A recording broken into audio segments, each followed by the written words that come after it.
चुनाव के, और जब बाई इलेक्शन का रिजल्ट आ जाएगा, नया साल आएगा, तो बताइए कितने दिन बचे हैं। ऐसी लूट और डकैती किसी ने नहीं देखी होगी जितनी हम लोग भारतीय जनता पार्टी के कार्यकाल में देख रहे हैं। भ्रष्टाचार है, हर जगह भ्रष्टाचार है, और अगर भ्रष्टाचार को कोई उजागर करना है तो उसके खिलाफ कार्रवाई की जा रही है। कोई आवाज उठाता है तो उसके खिलाफ छोटे मुकदमे लग जाते हैं। अभी तक तो पॉलिटिकल लोगों के खिलाफ झूठे मुकदमे लगते थे। इधर सुनने में आ रहा है कि पत्रकार लोगों के खिलाफ भी कार्रवाई हो रही है। अगर कोई पत्रकार सच दिखा देगा तो उसी दिन उस पर झूठे मुकदमे लग जाएंगे।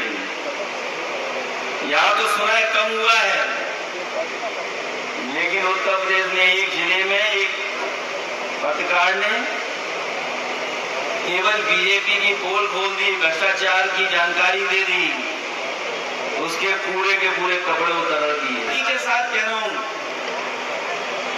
क्या गलत बताया उस पत्रकार साथी ने। अगर बीजेपी को ये लगता है,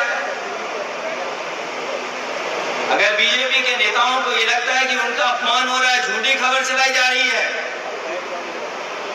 तो रजिस्ट्री ऑफिस से रजिस्ट्रियां क्यों नहीं साझी की जा रही हैं। अगर उनको लगता है वो पत्रकार या विपक्ष उन पर आरोप लगा रहा है, तो मैं तो कहूंगा कि भारतीय जनता पार्टी के लोग रजिस्ट्री ऑफिस की पूरी जानकारी जनता के बीच में रख दें, और केवल गाजियाबाद की न रखें, लखनऊ की भी रख दें, अयोध्या की भी रख दें, तो पता लग जाएगा कि उत्तर प्रदेश में सबसे बड़ा भूमाफिया कौन है। अगर कोई आज सबसे बड़ा भूमाफिया है तो भारतीय जनता पार्टी के लोग हैं।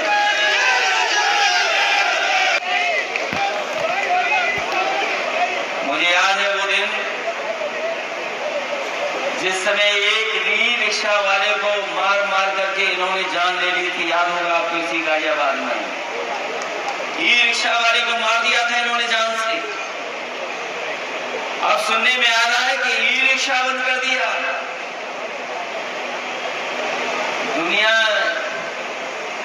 इलेक्ट्रॉनिक गाड़ियां कैसे बढ़े, क्योंकि इलेक्ट्रॉनिक गाड़ियों से कहीं ना कहीं पर्यावरण को संरक्षण करने का मौका मिलता है, और हमारा गरीब रोजी रोटी उसी से कमा रहा, पूरा परिवार चल रहा है। इसलिए हम आपसे कहना चाहते हैं, भारतीय जनता पार्टी के लोग हमारे गरीबों के दुश्मन हैं, ई रिक्शा चलाने वालों के दुश्मन हैं।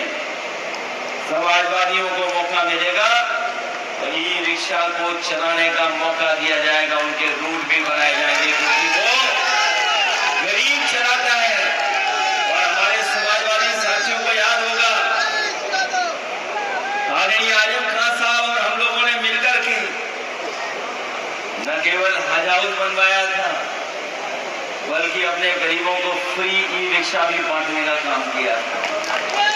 तो जहां हम लोग लैपटॉप देते थे, वहीं ई रिक्शा भी दे रहे थे, फ्री दे रहे थे, पैसा नहीं लगता था, क्योंकि गरीब का परिवार चल जाता था। इसलिए हम लोग वो व्यवस्था बनाए थे।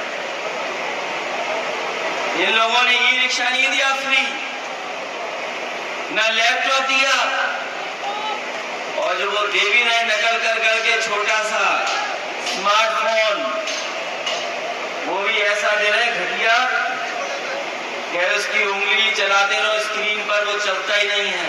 सड़क बनी थी जो एक पीयर पे 6 लेन थी, आप जानकारी कर लें, बड़े बड़े शहरों में देश में नहीं बनी थी, चाहे वो चेन्नई हो, कलकत्ता हो, बंबई हो, दिल्ली हो, कहीं ऐसी सड़क नहीं बनी थी जहां एक खंबे पर 6 लेन सड़क बनी हो। अगर किसी ने बना के दिखाई तो वो समाजवादियों ने बनाई थी, और रिकॉर्ड टाइम में बनाई थी। रिकॉर्ड टाइम में बनाने का काम किया था। न केवल वो रिकॉर्ड टाइम में बनाया, बल्कि कानून व्यवस्था बेहतर हो, सुविधा मिले पुलिस को, उसको चलने में आराम मिले, उसके लिए डायल 100 बनाया गया, डायल 100 दिया था हम लोगों ने। और इस सरकार ने डायल 100 का क्या नंबर कर दिया? डायल का 100 की जगह 112 कर दिया। और जब से नंबर बढ़ा है, आप सब जानते होंगे, रेट भी बढ़ गया हर चीज का। जो सुविधा थी वो वसूली का काम कर रही है आज। और अभी पुलिस की भर्ती पूरी नहीं हो पाई। पेपर कितने आउट हुए थे, अभी वो मुद्दा गया नहीं है, खत्म नहीं हुआ है। पहले पेपर आउट होता था, अब क्वेश्चन खराब हो रहे हैं। पहले पेपर आउट करके नौजवानों का भविष्य अंधकार में डाल रहे थे, अब वही क्वेश्चन पेपर में क्वेश्चन खराब डाल रहे हैं। न केवल क्वेश्चन खराब डाले, बल्कि 30% नौजवान परीक्षा नहीं दे पाया। बताओ, उनके भविष्य के साथ खिलवाड़ किसने किया? भारतीय जनता पार्टी ने की। इसलिए आज बेरोजगार नौजवान भी आपके साथ हैं।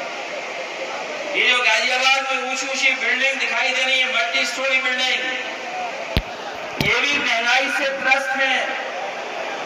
महंगाई केवल हमारे आपके बीच में नहीं है, ये मल्टी स्टोरी वाले लोग हैं, उनके भी घर परिवार में महंगाई है। और ये महंगाई इसलिए है क्योंकि कुछ लोगों को ये मुनाफा ज्यादा कमाने दे रहे हैं। जब मुनाफा कमाया जाएगा तभी महंगाई होगी। ये अपने लोगों को मुनाफा कमाने दे रहे हैं, उसका परिणाम ये है कि हमें और आपको महंगाई का सामना करना पड़ रहा है। आज बेरोजगार भी आपके साथ है, अग्निवीर भी आपके साथ हैं, ओल्ड पेंशन बहाल हो, उसके समर्थक लोग भी हमारा आपका समर्थन कर रहे हैं। जो व्यापारी कभी लंच पैकेट, चंदा और मंच बनवाते थे बीजेपी का, वो भी जीएसटी से दुखी होकर के और वसूली से दुखी होकर के अब आपकी ओर देख रहे हैं, समाजवादी पार्टी और इंडिया गठबंधन की ओर देख रहे हैं।